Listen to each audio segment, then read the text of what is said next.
Tailgate Show on 99.5, 107.5 The Bus and Bigfoot Country Legends. Driven by Blaze Alexander Family Dealerships and broadcast in cooperation with BlueWhiteIllustrated.com. Over the next 90 minutes, we'll get you ready for today's game with the most extensive Penn State football coverage from the experts. The Blaze Alexander Family Dealerships Tailgate 2023 is powered by Nittany Beverage, Joseph C. Hazel, Stalker Chevrolet, Your Cigar Den, and Monte Cristo Lounge. Metzler Forest Products, Blaze Alexander Family Dealerships, Beer Belly's Beverage, Lion Country Kia, the Penn State All Sports Museum, Ben Franklin Technology Partners, Center Care, Bobby Ray Hall Honda of State College, PJ Harrigan's, Joel Comfort Toyota and BMW, W.R. Hickey Beer Distributor, the Applied Research Laboratory at Penn State University, Joel Comfort Quality Pre-Owned, the Dalton Group at Morgan Stanley, Center County Recycling, Bobby Ray Hall Lexus of Lewistown, Century 21 Mertz & Associates, and by the Student Bookstore.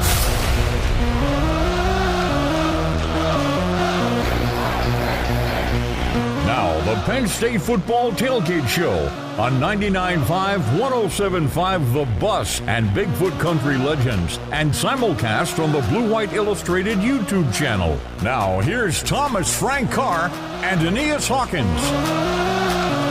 Greatness, or at least being excellent at something, requires sacrifice. Whether you aspire to something great or small, you have to give a part of yourself for it to give anything back to you. That's the price no matter what you're doing. The Penn State football team finds themselves in a similar situation today, taking time away from family and friends in the pursuit of another victory.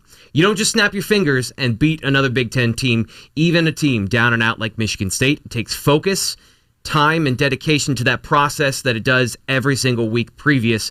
We'll see how that plays out today. And for the people in this room with me, I see that same greatness. Joining me for a show today, sacrificing time with their families, driving from Cincinnati, from Connecticut, to give you the same quality of show here in the studio that we get into all season long. So just off the top, I'm humbled. Thank you, Aeneas. Thank you, Kyle, for being here, sacrificing in our pursuit, even if it is small, of giving our fans a great show. For the fans, I want to say thank you to those guys. And Aeneas, thanks for being here, buddy. Hey, thank you for having me. It's always a pleasure. You talk about greatness. You talk about sacrifice. I got to give a shout out to my mom. The performance she put on, another legendary Thanksgiving meal. I'll tell you what, my family was flabbergasted to see the way I put down those mashed potatoes, that mac and cheese yesterday. Some are calling the second and third plate I went after to be a little bit superfluous. But nonetheless, we achieved greatness as we do every year. I'm a D tackle at my core. Greatness is what I do. I love it. Also, this I'm supposed to give you the game day forecast each day. It's in a dome, so talking about superfluous. But your game day forecast is brought to you by Center Care. I guess it's going to be like 72 in the dome. In need of rehab after hospitalization or injury, you have your choice in rehab provider. Set and meet your therapy goals with the Center Care Rehabilitation Team. Call 814-270-6000. Online at centercare.org. Getting into more Thanksgiving talk, Aeneas, you got to give me a breakdown, play-by-play of how do you attack the plate?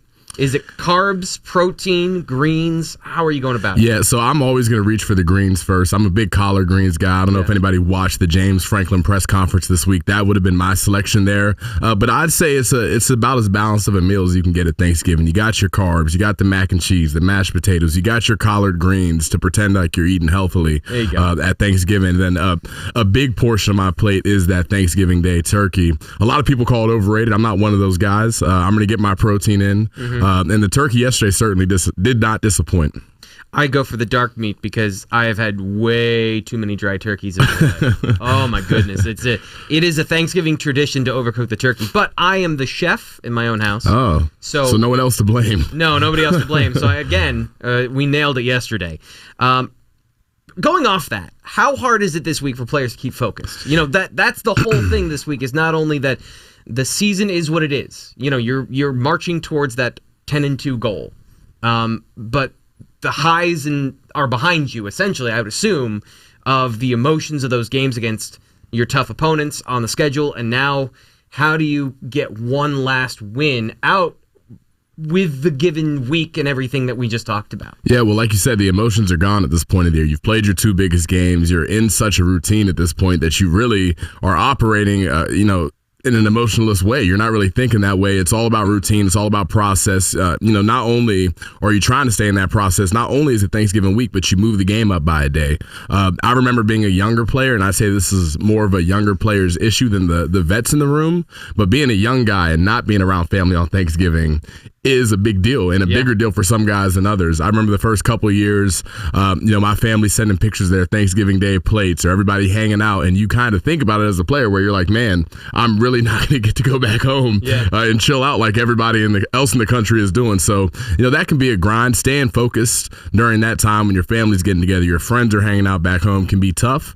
But the older you get, the wiser you get, the closer you get to really being comfortable with that routine and kind of letting it go.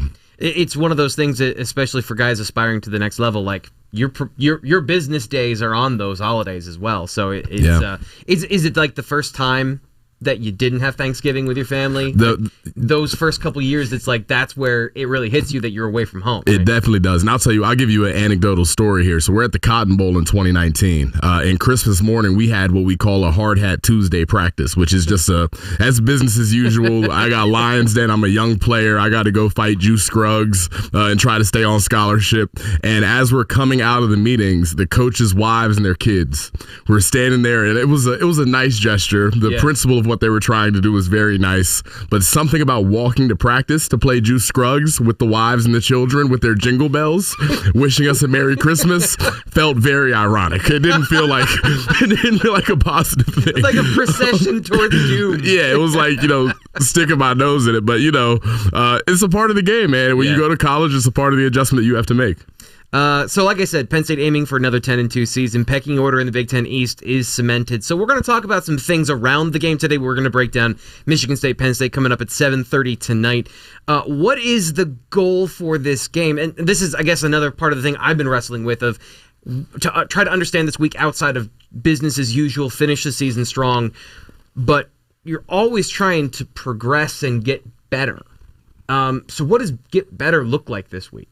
Well, with Drew Aller's injury, and we'll see what he looks like today, he'll play a little bit, but, it's getting guys more reps. One thing that I think should be accounted for is we're at the end of this season. And what you will see after this week and as we lead up to the bowl game are guys putting their names in the transfer portal, making decisions on their future. So if you're a coach and you understand that you're in that time of the year, one thing you can try to do is get guys more playing time who haven't gotten to play a ton during the year. Mm-hmm. You get guys more targets who aren't getting the ball as much as they want, and you try to make guys happy. That way, when they look back on the season, they remember the positive moment that they had at the end of the year, the illusion of hope, if you will, that things are going to continue to get bigger, better, and brighter.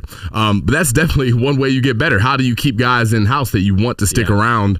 So you can see some of those strategies if you just pay attention to the game plan. If you see a guy who hasn't gotten the ball all year get the ball 3-4 times today, it's probably not a mistake. They're looking to keep guys happy, and that's a part of the game in 2023. Let me give you an anecdotal story about that. There you go. So I was in 8th grade on the basketball team, and I practiced harder than any of my teammates. Okay.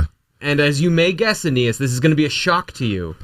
I never got in the game. Oh, man. So at the end of the season, my coach tried to put me into the game, but I had taken my shoes off in protest.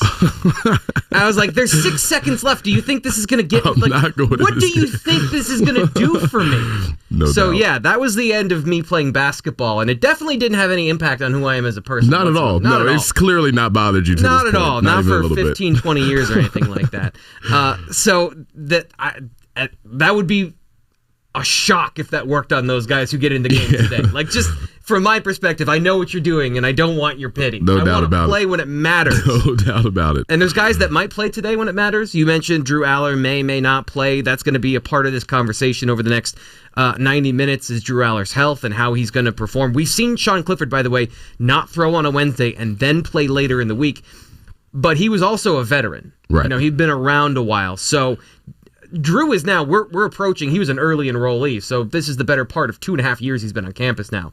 Is he on that threshold of guy that can not practice and then play? Because that's been a thing James Franklin, even with J.B. Nelson, didn't get into a game because they didn't practice enough. Yeah, I think there are certain guys, you look at the quarterback position, with it being as important as it is, you always want those guys to practice when they're able to. Sean Clifford at that point in his career was getting beat up so bad and had been through so many injuries that when he needed time off, Sean Clifford was going to get time off. Yeah. If Drew wasn't throwing on Wednesday, to me that tells me he wasn't healthy enough to do so. And if he was, they had him on a rep count in hopes that he would recover enough for Saturday. He's been around long enough to where he can still go out there and operate the offense. You would like to have him practice, but like you said, he's in his second year, quote unquote, but he's been on campus for 2.5, almost 3 years at this point. So I got no doubt that if he's healthy enough to go, he will. But again, even with that being said, his health is not going to be 100%. It won't be 100%. And because of that, you may see Bo Pribula have an increased role, especially with the fact that you got 2 new coordinators in there. And that's the guy they want. We talk about the transfer portal, not suggesting that Bo would leave immediately after the season, but you want to keep guys happy. You want guys to be able to have something to show for the body of work they've put together. And Bo's a guy that's earned the right to play in some capacity. So I'm hoping to see him more today. That's a tough one in that quarterback room because you're perpetually fighting youth, even if you're recruiting well. If something happens where guys want to transfer, now all of that banked time and progression and development, it can walk out the door at any point. No doubt. I mean, look at coach. We had a kid in my class, Will Levis. Yep. Who ended up being a pretty good college quarterback and is doing fine in the NFL. You sit around too long in this era, guys aren't really willing to do it anymore. You add in NIL where you're going to have coaches offering money and offering deals. Hey, we can do this for you and that for you. There's not as much of a patient culture amongst those players now, so it'll be interesting to watch unfold. We'll talk about this, the offensive coordinator search, what Michigan State can do. They've got a couple of players James Franklin highlighted earlier in the week. But the first thing we're going to do is we're going to get you some of that Drew Aller talk.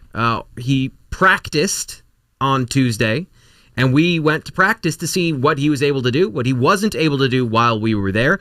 That's coming up in the Penn State practice highlights right now on the Penn State Football Tailgate Show, brought to you by Blaze Alexander Family Dealerships. One last time. It's your Penn State practice highlights from Blue White Illustrated. I'm Thomas Frank Carr. While Penn State football's search for an offensive coordinator is just starting, the team needs to soldier on in the meantime, and there's one more game left in the 2023 season. While the goal for the final 2 games this year has been to get the offense back on track after the debacle against Michigan, it's been a difficult process. Oh, and by the way, be sure to subscribe to the Blue White Illustrated YouTube channel for postseason content, including breaking news on the new offensive hire.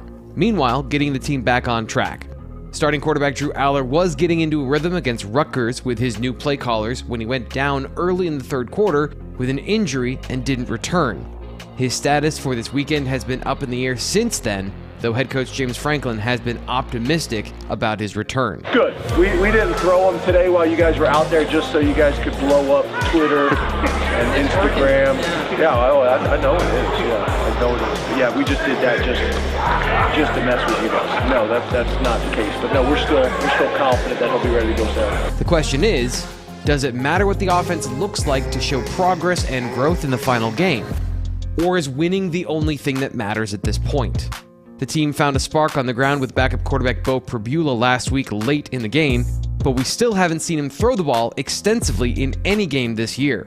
If Aller isn't ready to go, Pribula will finally get his chance to operate the full offense for the first time this year.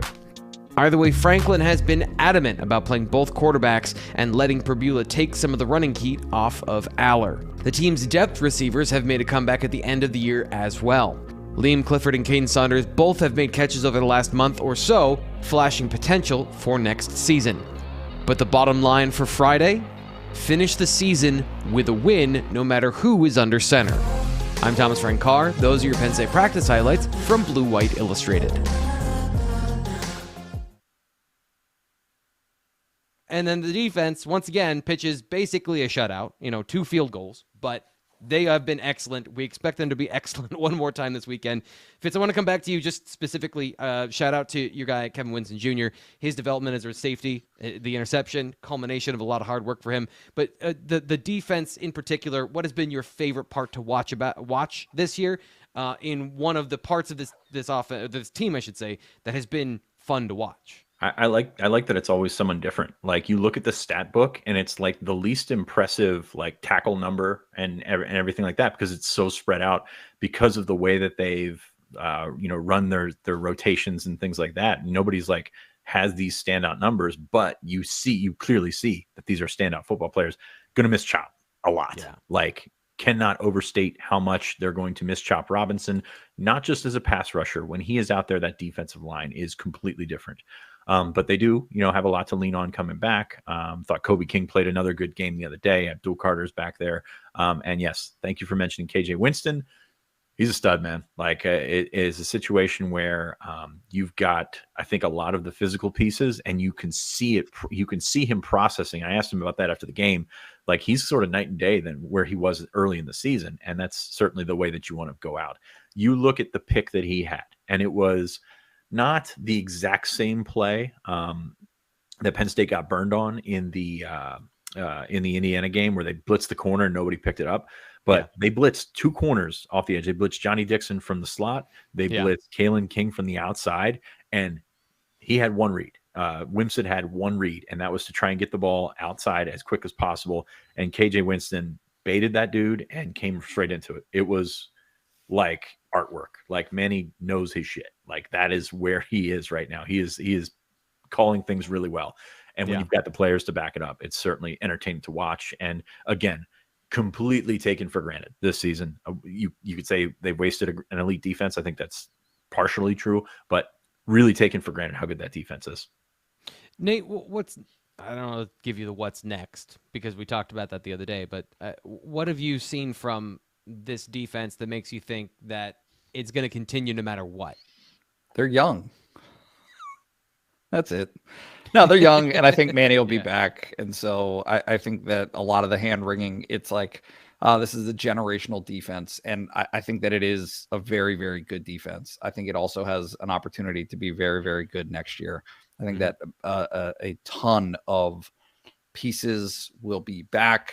A lot of them are just growing into their roles, right? I mean, Kobe King is a different player today than he was last year at this time, and has the opportunity to continue to get better, right? Jameel Lyons. I mean, it's pretty exhaustive, right? It's a comprehensive picture of where this group is and where it can go. And I do think that they very much have the potential to be formulaically, is that a word? Sure. Formulaically the same type of defense. Alexander Family Dealerships. Blaze Alexander Family Dealerships, celebrating more than 40 years of service to the community. Blaze Alexander Family Dealerships has a vehicle to fit your budget and transportation needs. Home of the $1,000 lowest price guarantee with 19 locations throughout Pennsylvania. It is the holiday of car commercial seasons. We get them all the time during football games. So glad that we can have our local guys supported here on the Blaze Alexander Family Dealerships Tailgate Show. Aeneas, let's talk about the defense, because I'm tired of having the best part of the team be the sidecar in the conversation, because there's drama where there's conflict, but the Penn State defense is just so good. Expect another dominant performance this week, right? Absolutely. We talked about a little bit off the air about what we saw from Michigan State's offense. I mean, specifically up front, that Penn State defensive line should absolutely eat this group up. Their tackles struggle in space. With the pass rushers that Penn State has, especially at the end position, you would expect them to absolutely pop off. The corners and the safeties will do what they continue to do. I think Michigan State's receivers struggle with press man-to-man type of coverage. They don't have a ton of depth as far as skill position guys, so I would expect nothing less than the Penn State defense to continue to dominate as they have all year long. Is this, I don't want to jinx it, and I know that this is always one of those things that's hard to predict, but shutout territory? Is that the imbalance of talent you see here? Yeah, it's that big of a gap where I think that defense could pitch a shutout, barring some type of unforeseen circumstance, some type of turnover that puts Penn State back in their own red zone, and they're backed up for some reason all of a sudden. I don't see a way that they're going to score any points. If they do, I see a field goal. This is an offensive line, and I think you and I talked about this. We're going to get into this matchup a little bit later in your key matchups, but a zone team, Penn State's and a fast, aggressive team, it just feels like that there's a mismatch there. But how would you handle Malik Carr?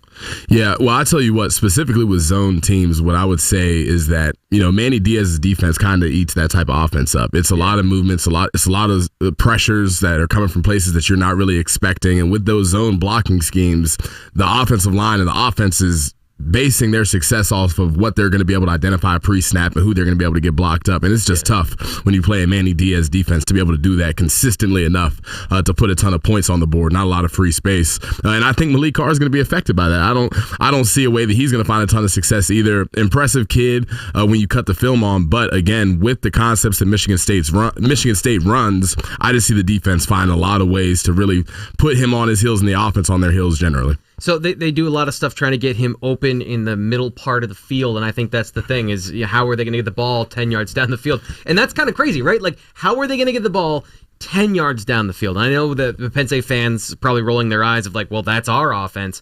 But in this situation, it's a legitimate problem. I can't think of a good way to get him open without allowing Chop Robinson, who has virtually shut down 2 offenses in a row. Rutgers and Michigan could not throw the football because he was on the field against their right tackle. So what would you do if you were Michigan State in this situation? I'm putting you in the position of trying to solve an now I'm playing OC problem. for Michigan. Yeah, a lot of people have been trying to solve Michigan State's problems lately. Right. What I would tell you is your only option at that point is to catch that defense being aggressive early, maybe some screens, some draws to try to slow that defensive line down just a little bit. And then you got to I always say this, and I know Thomas Frank Carr hates the run game, but you got to establish running the football. You got to get that defensive line on their heels a little bit, get them out of that pass rushing mode. Yeah. As a defensive end specifically, when you know a team is going to try to drop back and throw the football, especially when you're named Chop Robinson, you get to get in the track stance and you get to put those tackles in tough situations. Yeah. You got to get the defensive line thinking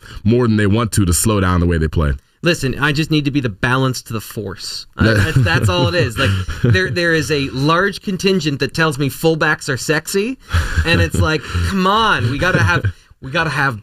I can't do a James Franklin impression. You'd think after a decade I could do. You a would James think Franklin. so, yeah. I would be able to do it, but no, we need to have some balance. They needed complementary football. If you just want to run the football, It's just it's tough. I mean, again, we talk about Malik Carr. I mean, we haven't even mentioned the idea that he's going to have to play against Kalen King, who has not necessarily had a tremendous season, but he's still done a really good job. Really, the only time I can remember Kalen really struggling was against a generational talent, Marvin Harrison Jr. So we talk about the defensive line. How is he going to beat Kalen King? Right. And Penn State fans, obviously, we've all focused on the offense and the struggles that Penn State's had there, but this is truly the best Penn State defense that I can recall.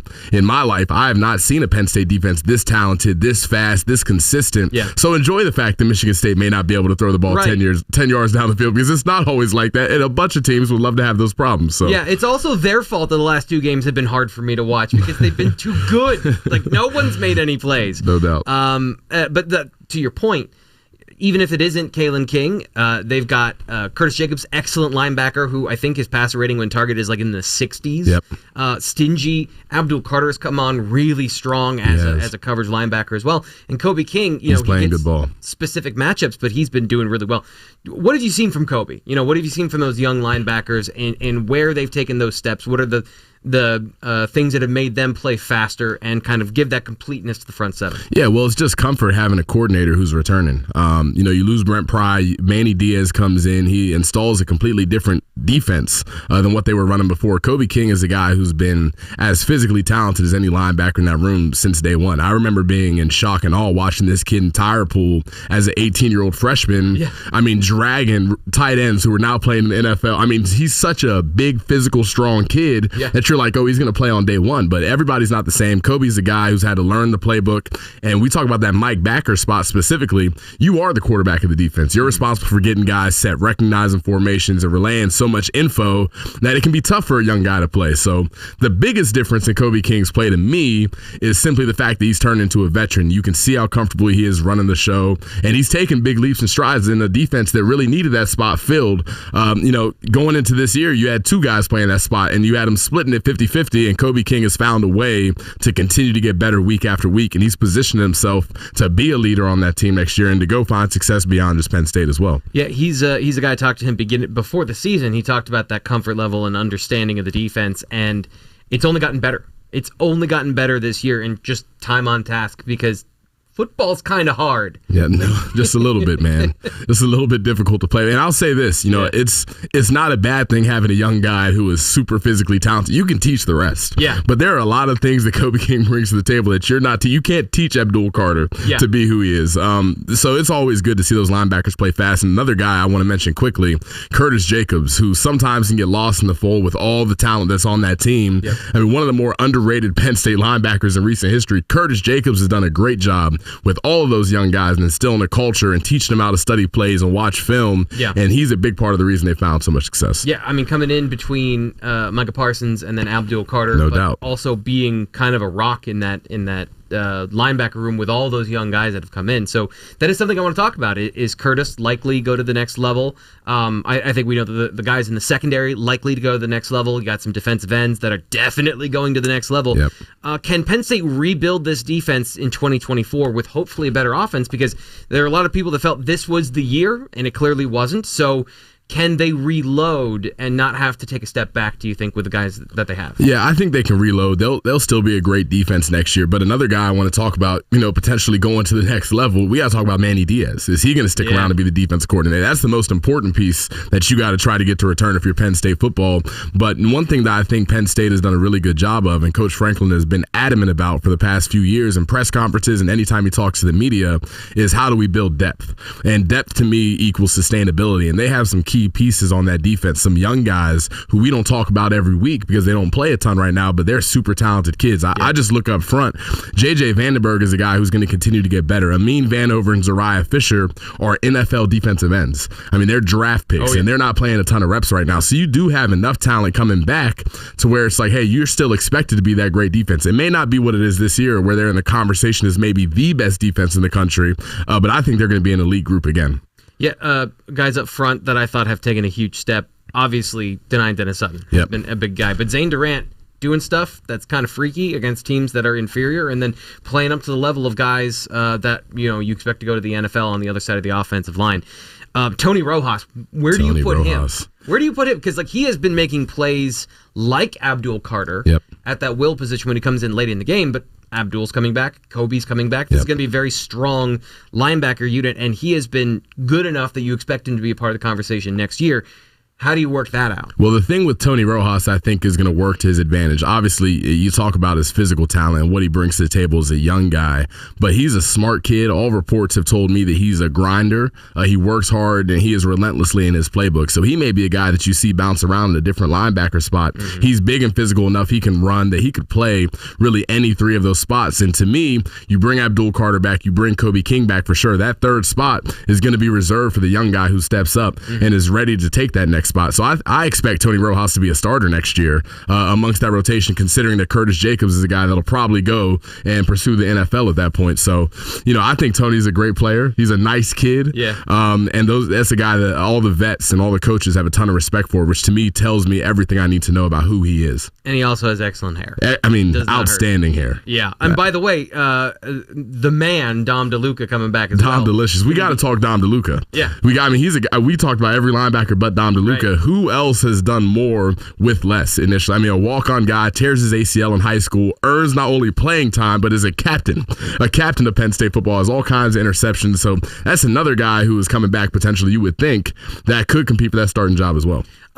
Two questions here quickly. I want to just get these before we get to the next break. Most important young player that needs to step up so that you can maintain that level that you played with this year. Maybe not as elite, but so that you don't take a step back anywhere. A significant step back. I'll tell you what, that's a great question. That's a great question, number one. One guy that I think is really important that we haven't seen a ton of this year, but I think is an NFL talent, is kind of buried in the safety room with a ton of depth and talent. I would love to see Zaki Wheatley continue to improve, because I think Zaki, when he's playing at his best, when he's dialed in, is an NFL talent himself. I think he's a guy that can cover tight ends really well. He can come cover a receiver when he needs to. He's tall, lengthy, but he's athletic. Yeah. And he's a smart guy. So I could see him kind of playing that safety role, but I also anticipate him putting on some serious weight in the offseason and even being able to play a Jonathan Sutherland type of role where he's coming down in the box and he's being a force in the run game as well. You talk about some of the guys you lose up front, it's going to be important that those secondary guys are big, physical, and can come tackle. And that's one thing that Manny Diaz is really good at. he will find the best talent, and he'll design his defense around who those pieces are going to be. And I think that Zaki is going to be a big part of that. Yeah, and that's a conversation that I don't think we've had enough, is that I don't think moving a safety to the Dom DeLuca position, that outside linebacker, that Sam linebacker, I don't think that conversation is over. Is Tony ready? Is Zaki ready? Who's the guy that's going to step up and play that position? Because they have so much versatility. I'm going to nominate 2 players because it's my game and I can cheat if I want. Yeah, you can.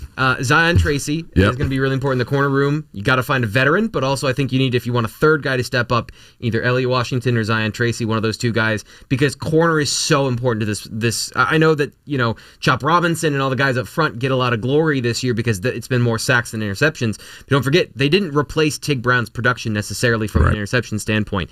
You can't then lose Johnny Dixon, and now, like, the way he's played this year, specifically of a guy that's been targeted a lot, and Daquan Hardy, you need to find a corner to step up because this defense puts a lot of pressure on those guys. And then a wild card for me is just Caleb Artis, because he's 320, athletic, got a lot of talent. And if you had a guy that was just like a true one-tech up there, I think that could unlock a couple of things. So last question here, and really last question. Biggest portal position you think the team could target to bring in somebody that say, hey, you can play on the Penn State defense. You see what we could do with your talent at your position. What's the position that you think? Defensively, specifically? Yeah. Man, I would just say defensive end.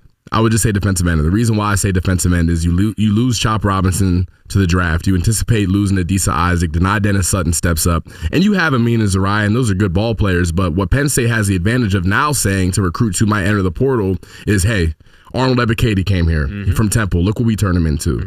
Here comes Chop Robinson. Look what we turned him into. So now there's a rapport with those defensive end portal guys. They can come to Penn State and they can turn their careers into NFL type of stories. Deion Barnes is another guy who I know is going to continue to excel as a recruiter, relates to a lot of those guys and has done it himself. So defensive end to me is a spot that Penn State has had a ton of success recruiting out of the portal and should continue to strive to do so. And remember, Chop Robinson came as a player that was a depth player to start with. A young player, not necessarily, doesn't have to be a veteran. I hate to use the term mercenary in a one-year deal, but somebody who can come in and you can develop. Johnny Dixon was the same thing. No doubt. So it's not just those guys that come in like Arnold Ebiketie. It's somebody maybe you just want to be a part of the Penn State program, the Penn State defense, and I think you make a good point. Keep your strengths your strengths. Yep. And not strength of mind keeping the clock. But there's so much good stuff to talk about. We have to move on, though, to This Week in Penn State Football. That's here on the Penn State Football Tailgate Show, brought to you by Blaze Alexander Family Dealerships. But I do believe that Manny's done a phenomenal job of not only taking what we've been able to do here over 10 years, but taking it to another level. When I first met Manny, I didn't really know what to think. And I had to do like a little bit of research on him. He was coming from Miami. Some stuff happened there. But I thought I didn't really have like an expectation on him. But I would say when I first got to get my first couple position meetings in with him and first couple defensive meetings in with him, he was just like, I don't really know how to describe it. It was just like he was like an attention getter every time he spoke. Coach Manny brings a huge impact for the mental aspect of football. You know, just his speeches he gives us and his little thoughts and tricks he gives us all the time throughout the week. You know, it just helps us on the mental aspect of the football game because everything is not just physical. You know, football is a very tough sport that goes on in your head at all times. So, yes, I would just say without having a captain title, I would say definitely I kind of took it upon myself to kind of create that role myself, just with being an older guy and younger guys looking up to me and just, you know, being a voice on the team that people couldn't point to and listen to. No, I haven't really sat down and really thought about it because we still have one more game left. So I'm focused on Michigan State, spending time with the guys, and then once the season over, I'll deal with that.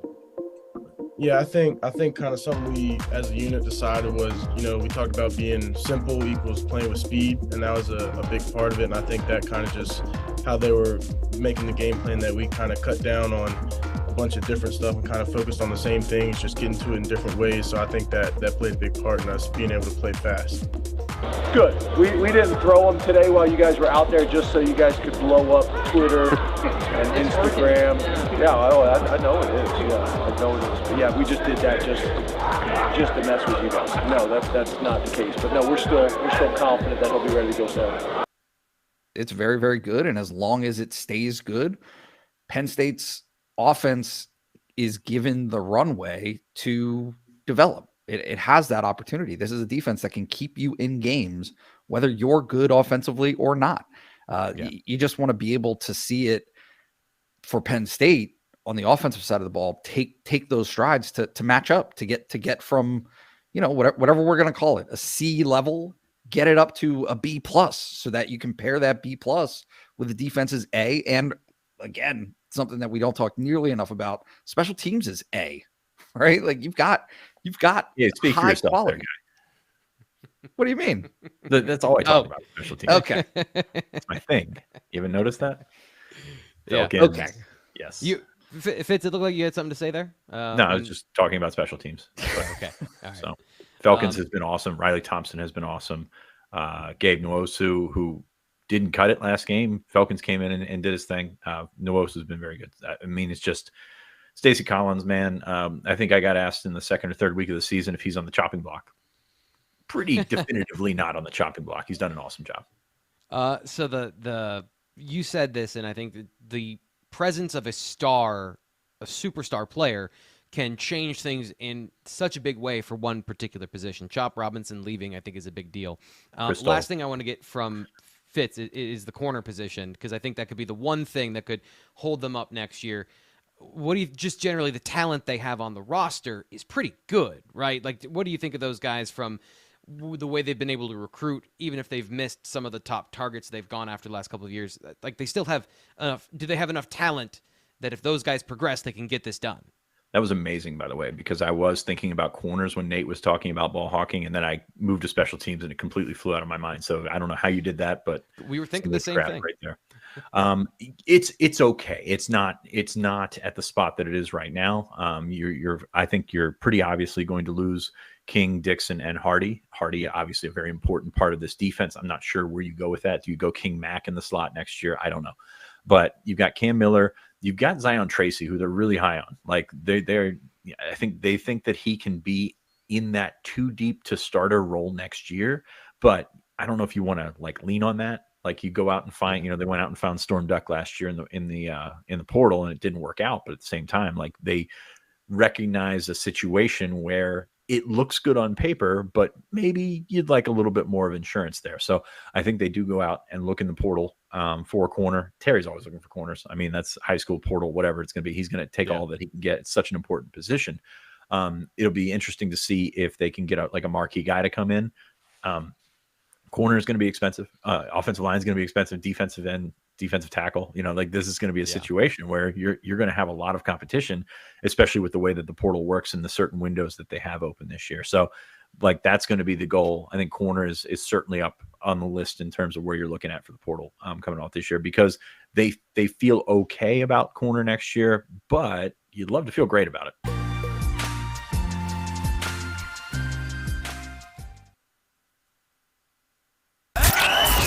Now back to the Penn State Football Tailgate Show, driven by Blaze Alexander Family Dealership. Be the smartest person at your tailgate. Get the expert's view of today's game with Aeneas Hawkins as he gives you the key matchups. Brought to you by Stalker Chevrolet. For your next vehicle purchase, come to Stalker Chevrolet and save with low interest rates. And remember, only at Stalker Chevrolet will you get the Stalker Advantage with the purchase of any new vehicle. Thomas, Frank, Carr, we've done a ton of key matchups this season. We have. We've talked about just about every position on the board in several of these games, but today I'm going back to my roots. I'm a lineman at heart. Here we go. We got to talk about the line of scrimmage, T. Frank. I'm going to give it to you from both ways, both sides of the football. Penn State has to find a way today to dominate the line of scrimmage. To me, when you watch the film, that is where the most clear advantages are. We already talked a little bit about Michigan State's offense and the inside zone they like to run. With Manny Diaz's defense, with the type of athletes that Penn State has up front on the defensive line, it's going to be crucially important for them today to create negative plays. TFLs and sacks, I expect to see a ton of today. And if they don't perform that way, to me, it's indicative of a defense that's not playing well. And on the flip side of it, you talk about maybe a guy like Bo Pribula happened to play. You talk about Drew Aller coming off of an injury. How healthy is he going to be for this matchup? The offensive line better find ways to protect him. And if they can't protect him in pass pro, which they should be able to do against this Michigan State defensive line, then they better be able to get some movement up front and run the football. We have questions about the receiver spot still. This deep into the season, unfortunately, how can we get Nick Singleton and Kaytron Allen to close this year off strong? Bo Pribula, what are you able to do with your legs? But again, none of it matters if Penn State doesn't dominate the line of scrimmage. And for them to win in a dominant fashion today, it's going to take both sides of the football to be able to go do that. Yeah, I want to get back to the Michigan State offensive line in just a little bit, but you put something out there, I think, perfectly. Penn State also runs a primarily zone scheme this year. One of the things Mike Yurcich, he was clear about what he was doing this year was he's getting back to that inside-outside zone that he had done earlier in his career. So Penn State has some similar, I don't want to say weaknesses, because every scheme has different things you can do against it. How do you think Penn State's offensive line has done at identifying those challenging movement after the snap things from the front seven this year, and do you think that that's something that could cause them a problem this week just from a mental standpoint? Well, they've gotten better at it as the years progress. I mean, we've watched the film, you and I, and it was disappointing to see that in a couple of those games they were getting hit with the same stunt or the same pressure from a defensive line group or a front seven and getting beat on the same thing over and over again. They've corrected some of those mistakes. In my opinion, they've gotten better at it, but it's still going to be crucially important. They haven't been perfect, and that's been, to me, one of the bigger negatives of that offensive line group, and a little bit disappointing when you consider that most of those guys are returning. They've played a ton of football already, so you'd expect more from them, but it is something to factor in, and like you said, Penn State has a similar weakness to Michigan State. The differentiating factor, however, is the talent on the Michigan State defensive line compared to what Michigan State's offensive line is going to have to play against. So I expect Hunter Norzad to make all those checks. He has 17 degrees. He's an Ivy League kid. He is smart enough to diagnose what that Michigan State defense is trying to do to him, but to put it all together, to get that run game going, to get Bo Pribula and Drew Aller comfortable, to me at this point of the year is important, because we haven't even talked about the fact that Penn State's going to go to a New Year's Six Bowl if they win this game. They're going to have to play a talented defense, so you got to correct some of those mistakes. You talk about getting better at this point of the year. That's one area that they can definitely do so. It's so interesting that there's two different perceptions, and I've been trying to ride the line between being a little bit of a voice for the fans of this is a disappointing season, it's over 10-2, and it's a given that Penn State today, I think the last time I looked, 22.5-point favorite in this game, but also from the player perspective, I need to put good tape out there. I need to be. This is another NFL audition for some guys. This is another portal audition, maybe, for some other guys. And this is for next year. You know, for the bowl game, do I get more reps? Can I start the clock now in competition for one of those positions that might open up? So it is just it's been such a frustrating thing for me to wrap my head around how this particular week, how to frame it, how to talk about it. I love talking about these nuts and bolts things, though, because that's easy to point out. Of like, that doesn't change this week. Right. They've got the front seven, and I think you nailed it. The line of scrimmage is going to be the way that this game goes. So getting back to that Michigan State offensive line, from what I've seen on film, and I want to get your opinion, they look like a team that wants to be athletic. They try real hard to be athletic, but if you're trying hard to be athletic, that kind of says something about what you are. So how is that? How that's one of the areas I guess I'm looking at in terms of how Penn State can dominate. So can you explain a little bit of how that movement works up front? Yeah, well, it's a good question. There are so many different things the defensive line can do to manipulate an offensive line. Pre-snap, with your alignment, with who you walk down to the line of scrimmage, and different ways you can disguise who's actually coming. But the most important thing with operating at a high level with stunts and movements and blitzes is who do you have up front? Are they capable of moving laterally? Are they able to do it quickly? Can they jump the ball a little bit when that snap goes off? And obviously, we know what those ends are capable of doing. Devon Elise and Akeem Beeman are also really good athletes for being defensive tackles. tackles, both a little bit undersized, which is well documented. We've talked about that a ton throughout the season and through last year. But one thing they do really well is they play together well as well. You watch some of their stunts and their pressures when they run games between the defensive ends and the defensive tackles. It's really important to have guys who are able to rush at the same pace and set up stunts and set up pressures. One that I'll give you specifically that's crucially important, we call them tab stunts or U stunts, and it's one of the most common stunts you'll see in football is where the defensive tackle pins that tackle's hip, and then you see the end come across, hopefully untouched. Yeah. And one thing that I've seen Devon and Chop do, or Hakeem and Adisa do at a high level, are run those things and run them in unison to find more success doing so. So yeah, those stunts and pressures are crucial to the success of that Penn State defense. It's interesting because you mentioned and you rarely think about the defense having plays. You think of the defense reacting, and if you're kind of you're deep into it, even then you can look at the defensive line and be like, he's in his gap. And he's just there, and like, Manny Diaz has intricate things that go on up front. Yeah, and I want to say this. You talk about Michigan State's tackles struggling athletically, and you talk about, it looks like they play really hard. Well, they're playing really hard because they're outmatched athletically, right? But one thing that I can say is a lot of those stunts and pressures play off of one another. So some snaps you want to have your defensive line just straight rush. You're not running any stunts or pressures. Guys are lining up in their gaps, and they're rushing those gaps. You get Aeneas Isaac and Chop Robinson rushing upfield, and you'll see those tackles. It's like chess, or it's like being a pitcher in baseball. You got fastballs and changeup. So the fastball may be Chop Robinson and Aeneas Isaac. It's a 40-meter dash. Yeah. Take off. Just make those tackles have to get out of their stance, turn their hips, and protect. And then you run that tab stunt where now they're opening their hips and they're worried about that. Here comes Devon Elise to pick that hip, and they're nowhere near prepared for it. Their leverage is all wrong. So that's one way that Manny Diaz really is an elite defensive coordinator, is he knows when to call those fastballs and changeups, and he has the talent up front to do so. We're going to talk about the offensive coordinator search. How do you find the Manny Diaz of the offense in just a little bit? One of the things I did want to talk about, and it's escaping me right now, hopefully it comes to me by the end of the sentence, and it didn't. So we're going to move on. We're going to get to that. We're going to go next to talk about the offensive side of the football. How does Penn State correct all of these things on that side, and kind of talk about a little bit of the future for the Penn State offense. That's coming up here on the Penn State Football Tailgate Show, presented by Blaze Alexander Family Dealerships. I guess my biggest problem is I don't know how to think or feel about this particular game, given the locked nature of where Penn State is finishing the season, and the incorrect reality that you're predicting a win against a team, as Fitz said, in disarray. So I don't want to say what's the point of this game, but what's the main thrust you're thinking about with this game, and deriving some sort of meaning from it? I'm just gonna lean in to being me on this one and give you my soft sciences take, right? Okay. Because to me, this one is loaded with that, right? It is Thanksgiving. Campus is cleared out. It stinks to be at football practice this afternoon. Like those players are not having a great time for a final game of the season where their biggest goals have been eliminated, but also you still got to win, right? It is still important to the Penn State football program to win this game.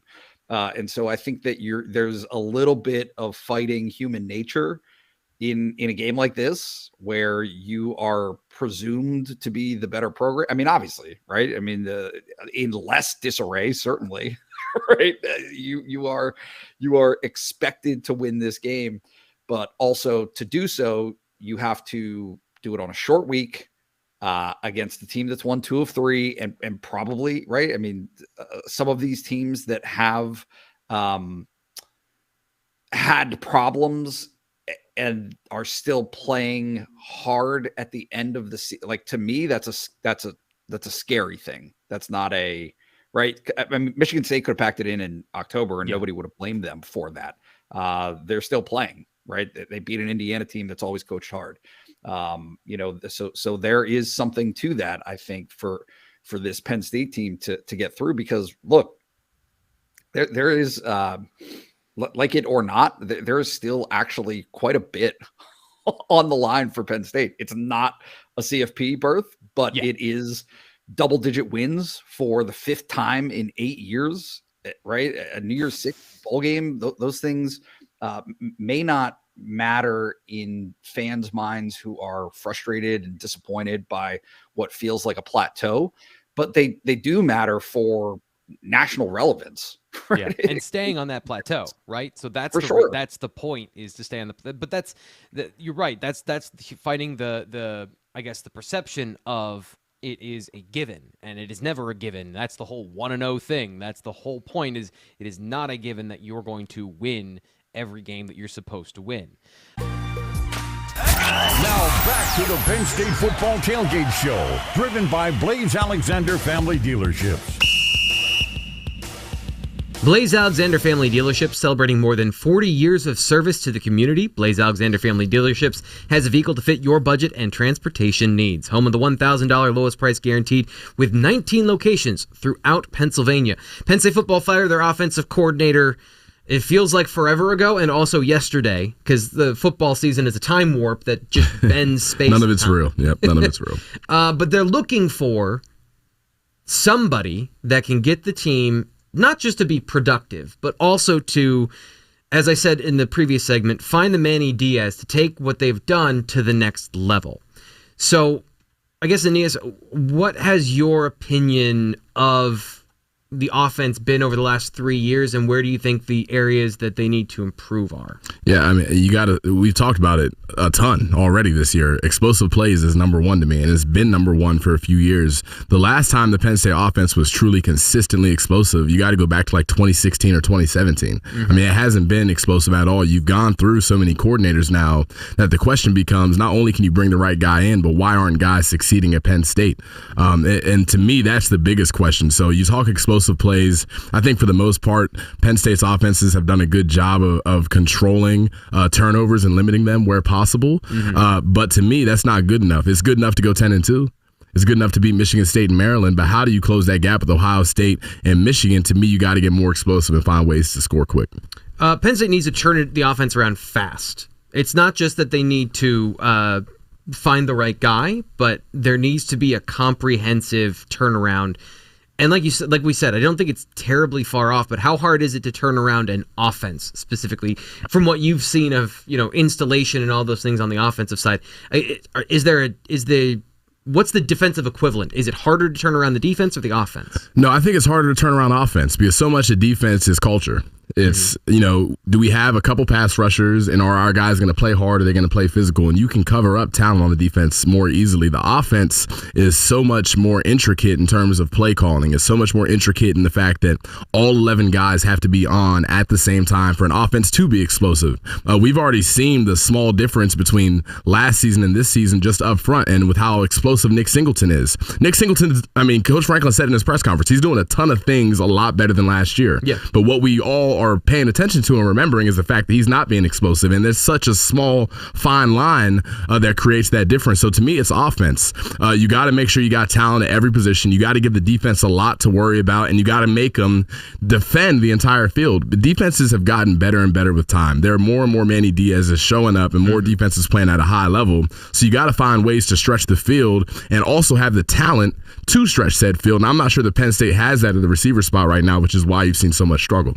It's fascinating watching what Penn State has gone through this year from I guess an analytical standpoint of they've faced a lot of cover three. Just from for people that don't know, cover three, you keep an extra player in underneath coverage. You're playing to take away the intermediate passing game and to keep guys near the box to stop the run. But quarters defense, meaning two high safeties, has been it's been growing in popularity, not just in college, but in the NFL, where you're trying to limit these explosive offenses. And you mentioned the Manny Diaz's out there that are starting to figure out how to limit an offense. And James Franklin talked about this week, about how it's not good enough anymore to just get 4 yards on every play, because defenses have figured out if you force them to drive the football. Look at the frustration of the Penn State offense this year. Yep. One of the biggest problems is, whether it's by scheme or talent, Penn State hasn't been able to get these deep shots. They haven't been able to make it easy on themselves by just breaking one open. So from a schematic standpoint, it's been interesting to watch that as well, of this kind of progressive shortening of the field, bringing everything into the box. So I guess from a defensive perspective, Are you how do you do that? How do you have that mindset, but also stay true to everything that defensive coordinators talk about, which is stop the run first, right? So from a defensive tackle perspective, do you focus on any of that, or can you just kind of eliminate all of that stuff? As a defensive tackle, you're not really focused on that. But I will say, generally speaking, as a defense, you talk about quarters coverage and, putting the offense in a situation where it's 3 yards in a cloud of dust consistently. At the college level specifically, what you can bank on, even if you talk about the nation's elite programs, an offense is going to make a mistake. And an offense, a bunch of young guys on the offense aren't going to build any confidence going 3-4 yards at a time for 4 quarters. That's not how you build confidence. That's not how you get guys to play fast.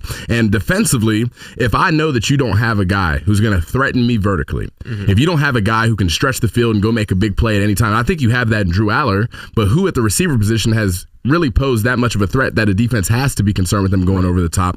And you look at the offensive line, who's played well at times throughout the year. They're doing good things, but not well enough to where Nick Singleton and Kaytron Allen are finding really any type of rhythm or any type of consistency. To me as a defender, that's what I'm focused on. If I'm playing Penn State's offense, I know that if I simply play sound football, if I'm disciplined, if I keep guys in front of me, or if I run man-to-man coverage and stack the box, realistically, they're so one-dimensional that there's not another threat. And we're banking then on, hey, we're going to make enough plays on our side of the football to where we're going to be in this game 4 quarters down the line. I find this tough because you can, when you scratch the surface of football and you realize all the different variables that go on, almost every question that I ask is stupid. Because I'm going to ask you, what do you want to see in an offensive coordinator? And as you just mentioned, that there's so many different things that an offense can do and a defense can do that can either work or not against each other. So I guess the question I want to phrase to you is, what's the hardest thing for a defense to defend? What is the thing that you absolutely don't want to find yourself in during a football game, either from a opposing player, an opposing scheme, whatever it is that you think stands out as, oh bleep. Yep. We're like, that's bad. Yeah, the 2 things I would tell you that are the most challenging for a defense to stop. And if an offense is able to do this, it typically means that they're able to do a lot of other things off of these 2 things.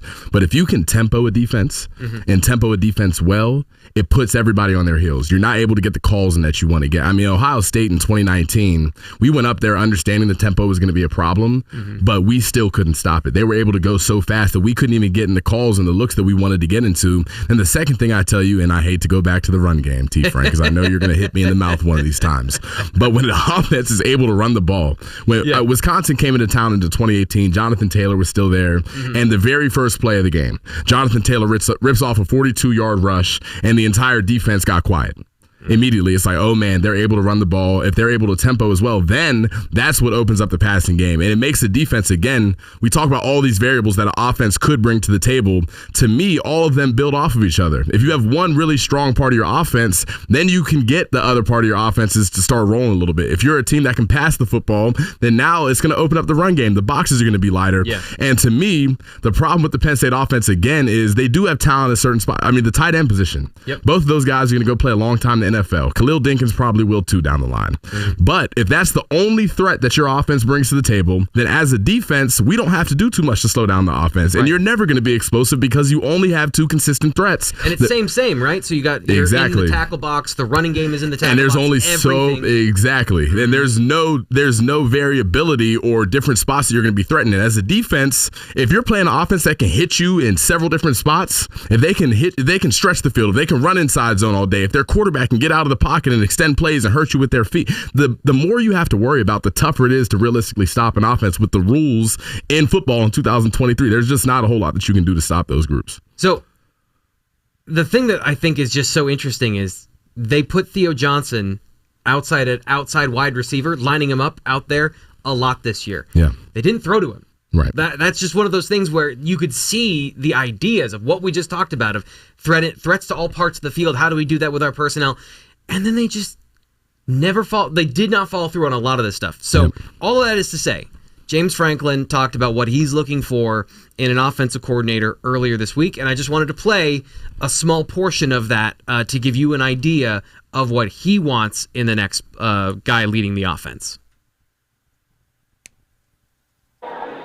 Good question. So, I think it's really still the same factors, right? It's who's going to be great on third down, who's got the data to back up explosive plays and explosive offense, because in college football nowadays, to just be able to go 4 yards is hard to do a play all the way down the field.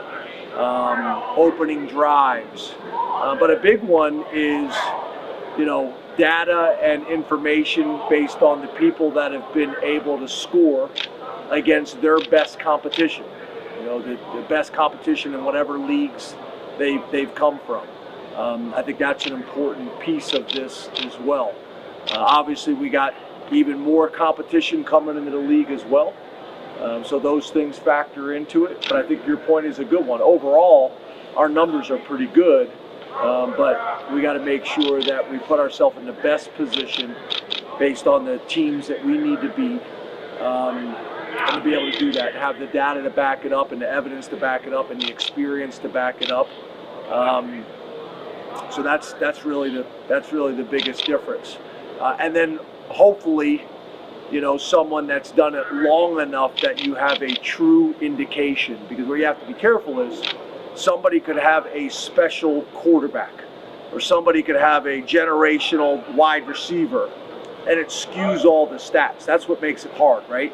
So that's where the bigger sample size, the bigger body of work allows you to eliminate some of that risk and feel more confident in the decision. And then also, somebody that's going to come and be able to use the personnel based on how it's already been built, if that makes sense. So, and James Franklin, again, I think at this point has to nail it, has to nail this offensive coordinator. And here's another problem, just the last thing I'll say before we get to James Franklin again on the Penn State Coaches Corner, is that don't get used to having good coordinators around, especially offensive coordinators, because when they do a good job, everyone wants them as a head coach. We saw that from a couple of Penn State's offensive coordinators when they had success. So got to find the next one for Happy Valley. James Franklin, what he had to say about this game and a bunch of other things coming up on the Coaches Corner right here on the Penn State Football Tailgate Show. Penn State played their last game of the regular season today against Michigan State. Last week was the first game where Jaywan Sider and Ty Howe called plays for the offense. Coach Franklin had this to say on the performances of Howe and Sider as co-offensive coordinators for their first time in their careers. I was very pleased with how we operated from the Lash building and in the office, and how we game planned, how the scripts were done the night before, how the cards were done early for the scout team, and we could look them over and work through in detail. Are these the exact looks we're anticipating and getting in the game? I thought the collaboration, the environment that was created, that everybody spoke up and had opinions, I thought that was really good. I thought Jaywan and Ty were really good complementary pieces of each other. I thought when they got up in front of the team, they did a really good job of explaining how we are going to play offense this week and how that's going to put our team in the best position to be successful. I thought all that stuff was really good. And then on game day, I thought they did a really good job throughout the game of making them defend the whole field, putting people in conflict, and then also when we had success with plays, going back to them and forcing the defense to adjust. I thought it was really good, and I think they'll build on it this week. I think the biggest thing that I said to you guys before is both Jaywan and Ty are loyal and appreciative to Penn State, loyal and appreciative to our players and to the staff. And they've created an environment like that, which I thought was really good last week. And I think we'll refine the process even more this week. Penn State's defensive coordinator Manny Diaz is being nominated for the Broyles Award. The Broyles Award goes to the top assistant coach in college football. Under Coach Diaz, Penn State has the second best ranked defense in the nation. Coach Franklin had this to say on Coach Diaz's defensive success. First of all, we've been fortunate to play good defense here for a while. But I do believe that Manny's done a phenomenal job of not only taking what we've been able to do here over 10 years, but taking it to another level. Manny's done a really good job of teaching football, of setting standards of how we practice, whether it's a full speed drill, whether it's a jog through period, and is just really taken the defense to a different level from a consistency standpoint, but then also just kind of the style that we're playing overall. But has done a really good job, and really the defensive staff. Anthony Poindexter has been great. Terry Smith has been great. Deion Barnes has been great, and really the analysts as well. You know, Manny didn't really want to make any changes on the defensive staff, wanted to hire a defensive coordinator and keep the staff intact. Brought Coach Lister with him, and Coach Lister's done a great job. And those two guys have really done a good job of just kind of melting in with the existing staff and just playing really well. So, yeah, I think Manny's done a phenomenal job, and it's been earned and appreciated across the board. Last matchup, Drew Aller was pulled and didn't finish the game after receiving a big hit and sustaining an injury. Coach Franklin expects Drew and Bo both to play in tonight's matchup. Yeah, we expect Drew to go, just like we planned on last week. I still think both of those guys will have roles, and I think Bo will be ready to go. He did a great job.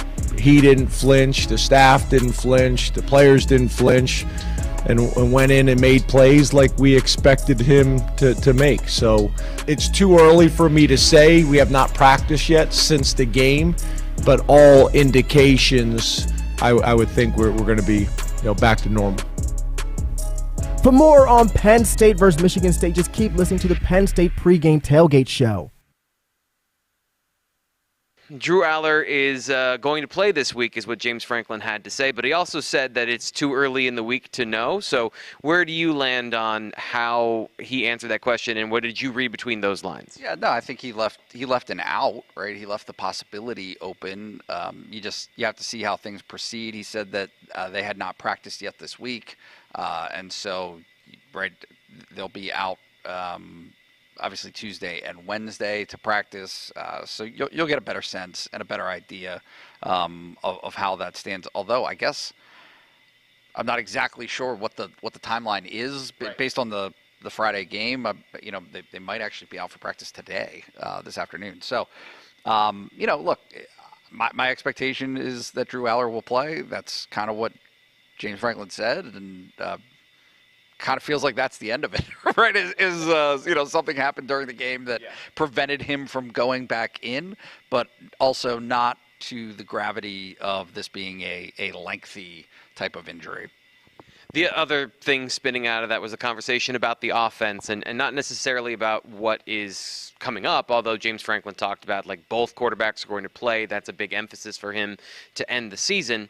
But there was a conversation about how the game plan was formed this week and how it was executed, and some little more details about that. So can you go into some of the things James Franklin said, and again, as our James Franklin whisperer, read between the lines for us about the game plan they collaboratively came up with and the ones previous to that?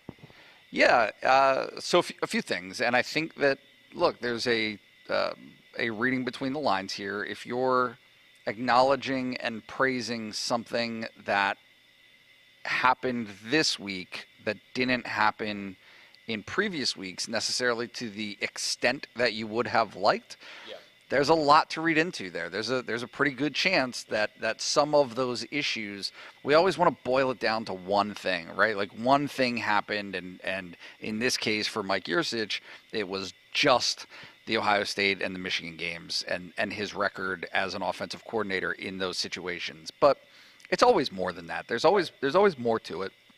And some of the things that Franklin highlighted today that he liked about what Ty Howell and Jaywan Sider did is whittled the game plan down. Right. Dialed it down. Had just enough in to create problems and issues for Rutgers, but not so much that it left your side being not experts, right? And to the point that he mentioned at the very beginning, to that point, one mental mistake on offense during the entire game. Those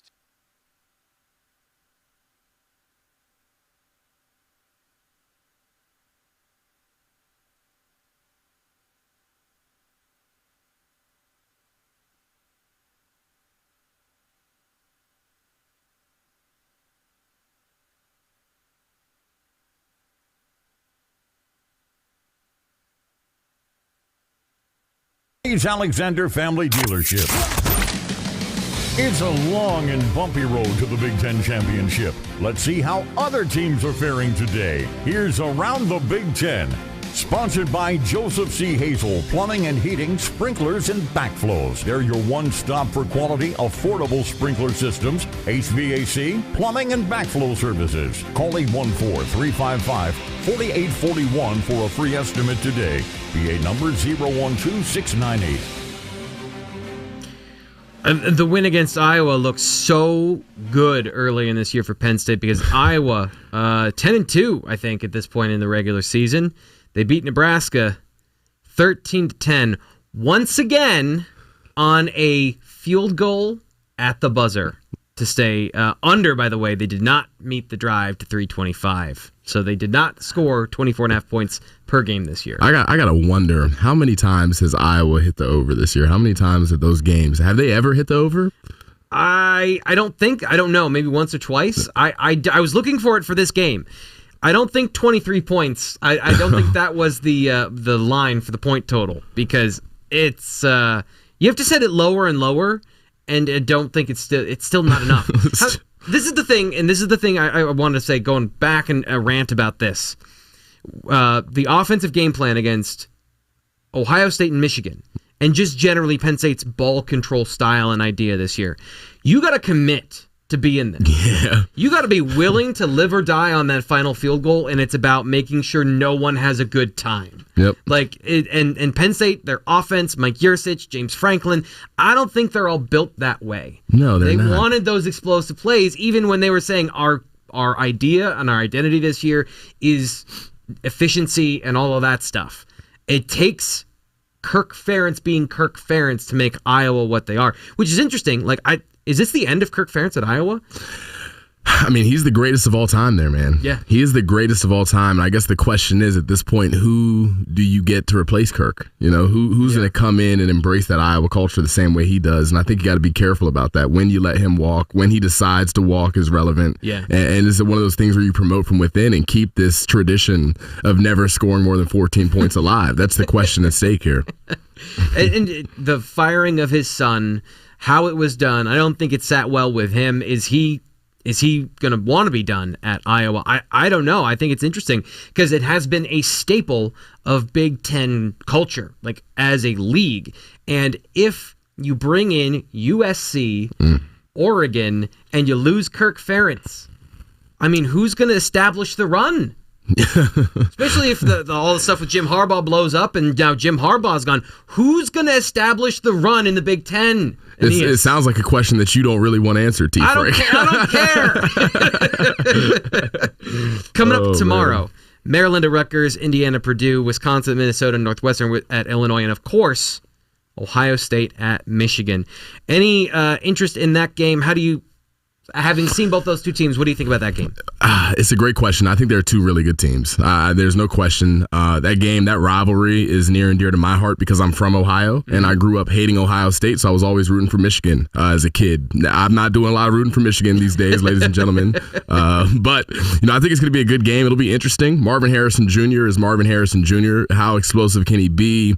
And I think the real question at stake here, and the interesting portion of this, is the fact that Michigan cheated their way to success. And now the jury is out. People know the deal. Yeah. And you beat Ohio State 2 times in a row while you were cheating. Can you beat them a third time now that you're not? Now we're going to find out who you really are. And Ohio State's going to play a pissed off game, I think. So I got Ohio State winning. But I do think it's going to be a good game, and Michigan still is as talented as any team in the country. Isn't that, not to pick old scabs, but that is kind of that's why that was such a tough loss, is because you gave them ammunition of we didn't cheat, we didn't need to cheat to win, we beat you anyway. And it's like this will be a litmus test of how much was knowing what was about to happen and how much was they were legitimately that much better than Ohio State those last 2 years. I think that's a really great point.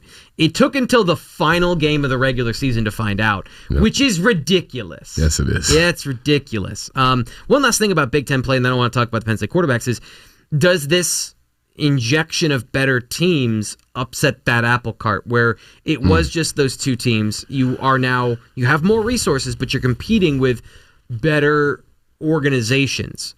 And every once in a while, Maryland can put up a fight. Every once in a while, Greg Schiano's going to get Rutgers to keep it within 10. But legitimate teams now in the Big Ten outside of the Big Three. Is that good or bad for the Big Three? It makes it tougher for the Big Three, and I think it makes it tougher for Penn State specifically. They've recruited really well, and they have closed the gap for the most part, and they've been competitive in those games. They haven't been able to get over the hump, but you bring USC to the fold. And I'll just speak from my own experience. I was an Ohio kid. USC, I went out and visited. I fell in love with it. I called my mom an hour and a half into my visit, and I said, I'm committing here. And she wasn't happy. She wasn't happy. She said, I'm never going to see you. You're far from home. But now USC, a program who's historically had a ton of success, is going to be able to recruit out of the Midwest if they want to, and it'll be with the lure of, hey, you can play back home still. You can play at Ohio State. You can play at Michigan. You can come back to the Midwest. Your family will be able to see you play. So it's an additional pool of kids that they really had no chance recruiting for the most part. So it's only going to get more challenging. I looked at Penn State's schedule next year. There's a 5-game stretch in there where I'm like, my goodness, it's going to be a grind, and we're going to find out. But it's going to continue to get more competitive. And a team like Penn State, who is already trying to get over the hump with just those two teams at the top of the conference, now has the added competition of USC, UCLA when they're playing well, Oregon's and Washington's. So the competition level has certainly risen. So I'm going to say this. I'm an indiscriminate hater. I also hate hyper-passing teams. So, like, bringing in some West Coast teams, not the West Coast offense, but some of those West Coast teams that like to throw the ball on every single down, and there's also an ugliness about that to me as well. So it'll be interesting to see those teams play quality defense, as James Franklin has said several times. The Big Ten plays real defense. You got to be good. So speaking of that, Drew Aller, Bo Pribula, the questions about who's going to play tonight's kickoff at 7:30. What's your anticipation of what the offense is going to look like today? Because this is another one of my frustrations is we're going to get to our predictions in the next segment. And I was like, who's a quarterback? What are they trying to do? What's the plan for the offense? Are they trying to just shorten the end of the season? I don't know. So what do you think about what the game plan is going to look like with these two guys and how they're going to affect the game? Yeah, I think the first thing you got to account for is, Coach Franklin's going to keep all injuries tight to the chest. You're not going to really know what you're working with from the outside looking in. He has said multiple times that Drew is going to be good to go. He's going to play. But that, to me, does not mean that Drew Aller is healthy. There's a distinction. Just because a guy's playing doesn't mean he's the same guy he was. So depending on how Drew's feeling, I do think you see a lot more Bo Pribula today. He did give that offense some spark. I think Coach Sider and Coach Howe like what Bo brings to the table, and they want to utilize it more so.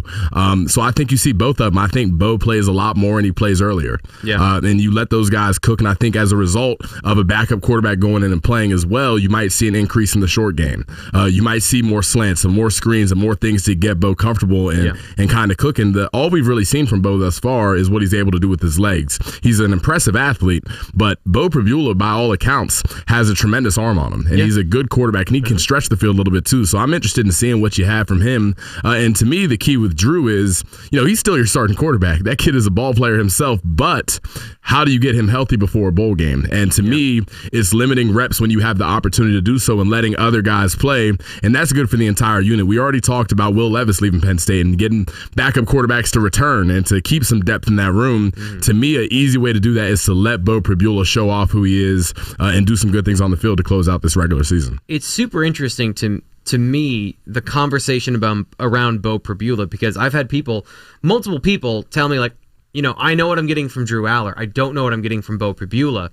And I just think that's fascinating because we talked about him. I like players to be their own guy.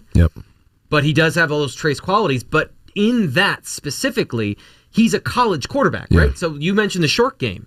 We saw him use the RPO, the triple option stuff. We saw him use that in his few passes he has run. So I know exactly what I'm getting from Bo Pribula. I'm getting exactly what you described. The thing that I was hoping we would see this year for Penn State, because it's much more rare, is, hey, what does an elite quarterback look like? Yeah.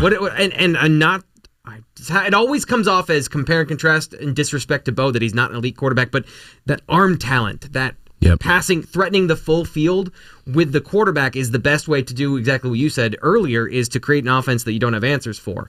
And we're here in game 12, and we don't know necessarily if Drew is that guy, and I don't think we're going to find that out today either. So it's just, again, one of my frustrations about this game of wanting to give the best possible analysis, and I'm just kind of shrugging my shoulders of, if you put Drew in the game, how do you keep it from being, hey, Drew's in there obviously passing? Right. Yeah, and that's the tough part, is a lot of times in these two quarterback systems, they're so distinctly different that a defense then is like, okay, well, we know these are the 7 types of plays that they want to run. And this is what they're going to run with Drew Allers, and this is what they'll run with Bo Pribula is. So to me, Jaywan Sider, Ty Howell, can you create enough, smoke and mirrors and distractions to keep a defense from being able to predict everything that's happened?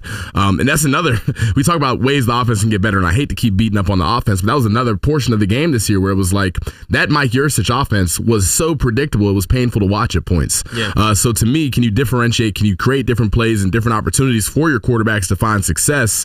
And that's what they're going to have to do today, because Michigan State, they're 4-7, they're 2-6 in the Big Ten, but don't be confused. They're not going to just walk into that game and bow down. This is those guys, senior night, quote unquote. They're not at home, but they're going to play hard. And they're going to come in there with the expectation that they make this a ball game. They know the starting quarterback isn't as healthy as he should be. So that defense is going to play even harder. So to me, you got to put those kids in positions to win, and I'm not sure that that's something we can confidently say they've done all year long. Yeah, and it's a situation where we saw in the last game, they wanted to make everything look the same between the two guys, because Drew was running the ball, Bo was running the ball. Bo didn't pass the ball, but you get what I'm saying. Like, if Drew plays in this game, they're going to try and limit it, but he might have to run at some point to make the offense function. We're going to come back and we're going to talk more about this. We're going to get to our predictions and how we think this is all going to go. One more segment on the Blaze Alexander Family Dealerships Penn State Football Tailgate Show. Football season. The outside conversation is prematurely considering Manny gone. Right. And that's not just an optimistic view from Penn State's side of things, as though, this is what Penn State hopes for, and so that's probably what it will be. No, it is, hey, what are the jobs that are open, right? Or what jobs will be open? Right. Which ones of those, potentially plural, will Manny be offered, right? And so that, like, the conversation that James Franklin brought up is, look, you want to do everything in your power as an institution, okay? And this is where all the stuff that people hate me talking about come into play. What is Pat Kraft? What is his position on this? Right, Vinny, literally up to the president of the university. Now, obviously, that doesn't matter. The point is, are you supported in your endeavor to make Penn State as a football program competitive, meaning winning competitive, against your national peers in things like compensation, in things like perks? Like, it sounds so stupid, but there's other stuff beyond just the salary that goes into decisions that are made. And so if Manny being offered another defensive coordinator position somewhere else at an elite school has to be a non-starter. That cannot be a decision that Manny Diaz makes.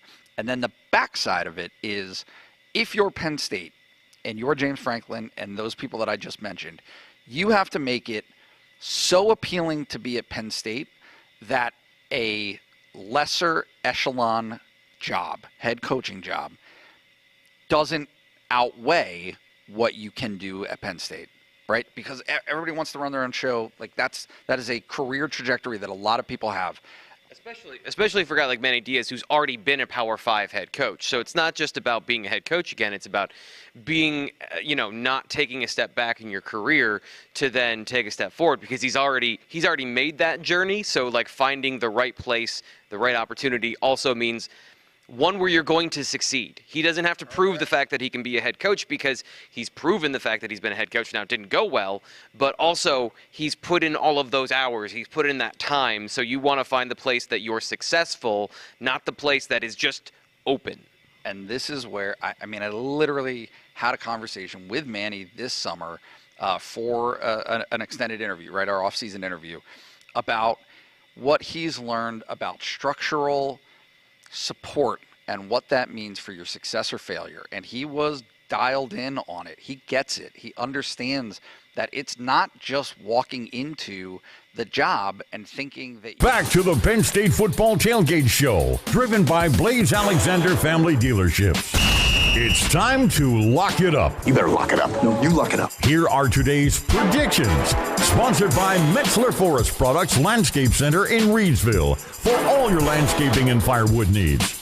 Get your project started by going online at MetzlerForestProducts.com.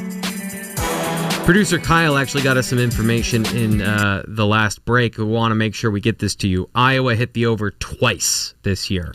26-16 versus Michigan State and 41-10 versus Western Michigan. They did not hit the over on the point total this week. So not a big shock, Aeneas. No, not a shock at all, actually, T-Frank. So here we are talking about Penn State, Michigan State, coming up tonight at 7:30. Of course, you can check the post-game show out on 99.5 The Bus and on the Blue White Illustrated YouTube channel. I should also mention, if you want to join Blue White Illustrated and get some inside information about the Penn State offensive coordinator search, our guys have been doing a great job of getting all of those details, the information you can't get anywhere else, literally because it's insider information. We have a special podcast deal for the YouTube channel where you can sign up, use promo code PSU1, and you can get 2 months for $1. Now that you can't get that anywhere else. That's literally, the other deal on the site, you only get a month, so you get double the amount of time. So excited to have all new people here on the YouTube channel. If you haven't checked out what we do on the site, or if you're listening on the radio, love to have you as well at BlueWhiteIllustrated.com. Let's talk about the game. Let's get the predictions, and then we'll talk about it. So what do you think? How do you think this game's going to play out? Yeah, a little bit of a Thanksgiving hangover here. Maybe a slow start from Penn State. A little sad they didn't get to hang out with their families. But I will also say I've been a part of bad football teams before. That 2020 COVID year, I think one trap that Michigan State may find themselves in is a bunch of guys who are just excited for the football season to be done. Yeah. They want to take a break. It's a long year for everybody involved. 4-7 obviously was not their goal. I think the defense does a really good job shutting the offense down, maybe creating some turnovers off of the pressure that the defensive line is able to create. And I think Penn State's offense rolls enough to where they're able to create that gap and maybe even cover the spread. I got the Penn State Nittany Lions finding a way to win 38-10. 38-10. I had 27-10 because, like I said, big old shoulder shrug about what I'm going to get from the Penn State offense. But what I wrote earlier this week was I also think they can blow this team out, right? Yep. Defensive dominance, giving the offense short fields. Bo Prabula is going to be effective. There's no question that he's going to be effective in this game. How does Drew Aller play? How does that dynamic affect the offense, the flow, the rhythm? When you have two quarterbacks, I'm not going to say when you have two quarterbacks, you have none, because you've got two good quarterbacks, but it feels like the plan could be disjointed today. And I think that they had a good plan last week. Are they going to try it again this week? I don't know. So until I see more, 27-10, but it could also be, like you said, 38. How much are these? You mentioned also Michigan State lost their head coach. These guys have probably been courted in the transfer portal too. Yeah. Is that a distraction today? It's definitely a distraction today. There are going to be guys on the sideline, I guarantee, making small talk with their friends. I'm hitting the portal. Oh, this school's already hit me up. And there's a lot of distractions when it gets to portal season. So to me, the advantage is Penn State still has a New Year's 6 game to play in potentially. And Michigan State's guys are going to go home and play Fortnite just like I am tonight. So they're excited to be done. That COVID year where we didn't go to the bowl game, I was so excited the season was done. I just wanted a break. These are human beings at the end of the day. So I think that the advantage as far as distractions go lies with the Nittany Lions. Is that a thing too where what you just said, the mindset these guys are in, can you get them to check out even earlier? And does a fast start mean more? A fast start means much more today. Those guys are going to check out as soon as they face any adversity. If Penn State jumps out to a 14-0 lead, I expect that to turn into 28-0 pretty quickly. It's not hard to get a team that already wants to be done to tap out. How do you, on the flip side, danger areas for Penn State? What do you see? Yeah, the offense struggles, man. If the offense struggles and the Michigan State offense is able to find ways to keep it competitive, then I think this game could stretch on longer than it should. So to me, it's important to get Drew and Bo in a rhythm early, get the run game going, and score points. I am a huge football nerd, Aeneas, and first off, I've learned a lot from you this year, so I want to thank you. You have increased my knowledge about football. So this has been unbelievably rewarding and fun. Like, this job is supposed to be a lot of fun, and you have made this show awesome. So T. Frank, it's been a ball. I've learned just as much from you as you have from me. Kyle, appreciate you. Everybody over here at Seven Mountains Media, it's been a ball. Yeah, and I want to thank the people at Seven Mountains Media, Blue White Illustrated. This is a partnership that not a lot of people are willing to do these things with two businesses interacting. So I just, from the top down, I want to thank Jerry Valeri, Joe Walk, Dustin Getz, Kyle Leff, Aeneas Hawkins, Jason Lord, Chris Forshee, Jamal Ellerby, everyone who's contributed to this show, everyone I didn't mention, all the staff that have been out there at the tailgate especially. I want to thank everybody for being a part of this and making this what I said at the beginning, trying to make this great, trying to be excellent at what we do here, and I think that for the most part, we have done that. So, join the postgame show. We will talk to you after Penn State, Michigan State.